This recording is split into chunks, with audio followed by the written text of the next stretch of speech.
మాజీ మంత్రి కాకాని గోవర్ధన్ రెడ్డిపై నెల్లూరు జిల్లా సర్వేపల్లి నియోజకవర్గ జనసేన పార్టీ సమన్వయకర్త బొబ్బేపల్లి సురేష్ నాయుడు మండిపడ్డారు. గత 5 ఏళ్ల వైసీపీ పాలనలో చెరువులు, ప్రభుత్వ భూముల్లో అక్రమ గ్రావెల్, ఇసుక మాఫియా అక్రమాలకు అడ్డు అదుపు లేకుండా పోయిందని విమర్శించారు.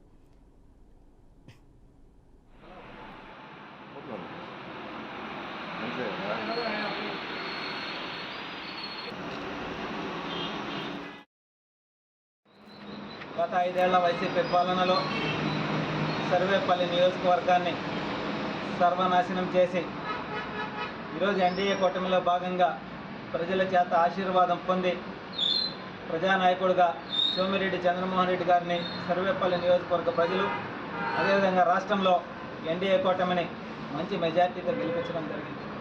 ఇంతవరకు బాగానే ఉంది. అయితే ఓడిపోయిన బాధతో ఏం మాట్లాడాలో తెలియక ఏదైతే KGF 3